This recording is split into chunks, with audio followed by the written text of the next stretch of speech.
I never thought I would like this show. When I first saw its release in 2020, I thought it looked interesting, but I couldn't bear to watch the main character stumble around like an idiot. Of course, that's a lot of what he does, but I didn't comprehend what the show was about until I dedicated some time to watching it in the fall of 2021. The show was actually really funny, and so I began my journey of watching SCISSOR 7 in its entirety. First things first, I know that this show was created in China, but it is one of the best takes on anime I have ever seen. It's easy to mistake this show for an anime. Traditionally, anything animated that comes from Japan is seen as anime, no matter the content. But some Western shows, like Avatar: The Last Airbender, Teen Titans, have embodied the art style and gimmicks of anime, as well as some other countries have done this, like China, for example. That's where SCISSOR 7 comes in the picture. Fair warning, this is some strong language in this show, and there's some violence in this show as well. Anyways,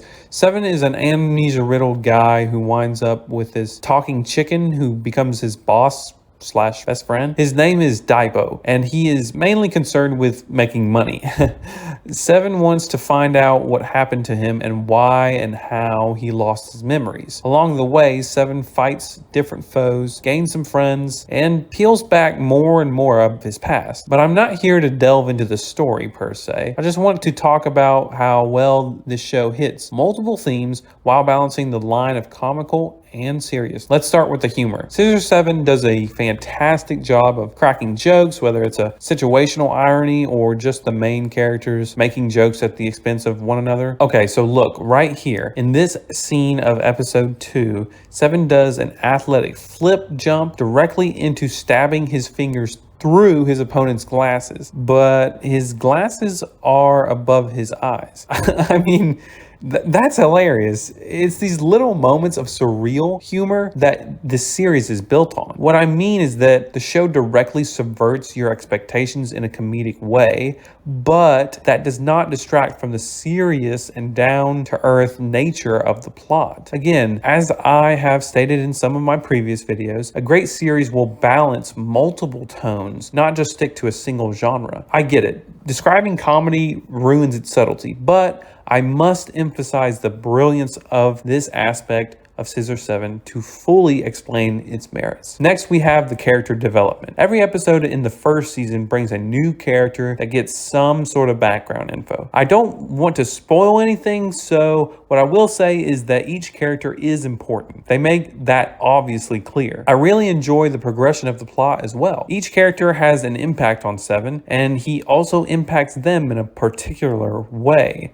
The show uses those little building blocks to amass a roster of friends, enemies, and frenemies. This is a difficult approach because it is very hard to juggle a multitude of characters and all of their idiosyncrasies, but SCISSOR 7 makes sure that every character is treated with careful attention to their specific background and ideology. Everyone has their own quirk, and I think you will enjoy watching the fusion of the quirks. Now, one of the best things about this show is the action. It's really actually cool. You might write the show off because of the silly jokes or the odd character designs, and fair enough. But if you give it a chance, the action will truly shine. Here, just look at this clip. You see how intentional each move is? There is a force behind each movement. While the animation isn't anything special, like Demon Slayer or Jujutsu Kaisen, the action itself is very enjoyable to watch. There are multiple times where characters are charging up their most powerful attacks, and 2 people are facing off with the greatest intensity imaginable. It's exactly like a shonen anime. This show has meaningful fights as well. 7 has a backstory, and that backstory influences not only his style of fighting, but the overall tension of the battle. Quick note, the music in this show is frankly incredible. There's this melancholy song about love that will literally make your heart melt. So be prepared for some great original soundtrack with a ballad or 2. This show is funny with the